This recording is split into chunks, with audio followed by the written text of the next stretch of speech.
прямой агрессии по отношению к независимому чеченскому государству. Поэтому, если в связи с этим у членов делегации есть вопросы,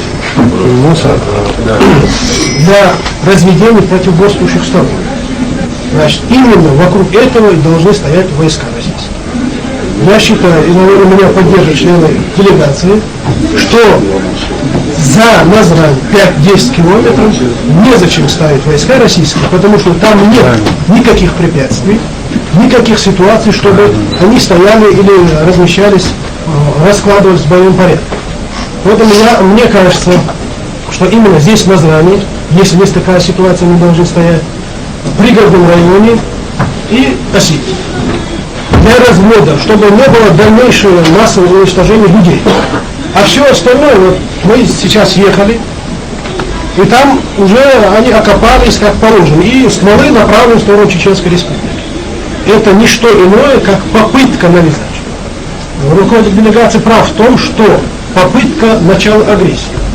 Поэтому львиную долю, в данном случае руководство должно взять на себя, что российские войска не для развода противоборствующих сторон, а для создания ситуации конфликта.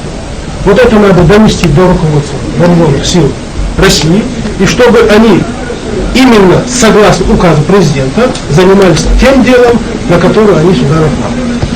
Все остальное, я как юрист считаю, что это уже нарушение и указа, и более того, создание соответствующей ситуации на границе Чеченской Республики. Более того, наши люди уже возбуждены до такой степени, что они уже ставят сами произвольно, не спрашивают ни у кого, ни у государства, ни у главы государства, а сами уже становятся на защиту республики. То есть автоматически создается ситуация, когда кто-то из провокаторов, независимо... Три основных наших вопроса.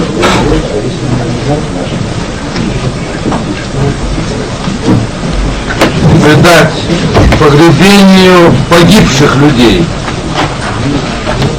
Это первое. Найти и всех предать земле. Второй вопрос. Остановить убийство наших братьев и сестер. И третий вопрос.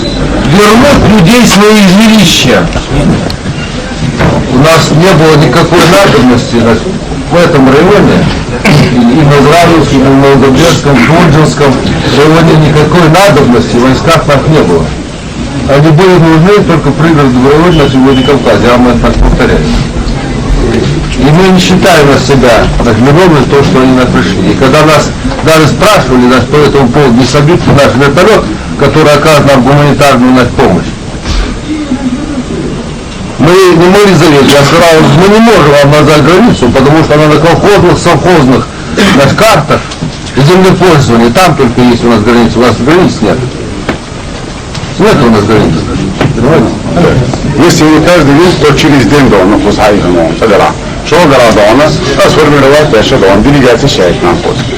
Именно Дона с комитета по иностранным делам, которым я руковожу, во весь мир распространялась информация. И ни один голос Дон, кроме Чеченской Республики, про ингушскую проблему Дон за эти дни не решал. А идти акрин отдашь, что мы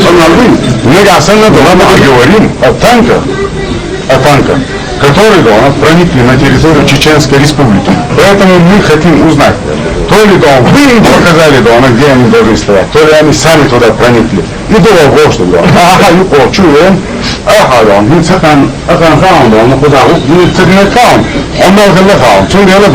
ты их глаза хочешь быть героем, а на самом деле каждый человек знает, кто здесь сколько сделал. Мы в Москве знаем, какой у нас в Чечне, значит, в том числе и ингушской, значит, мнение единое.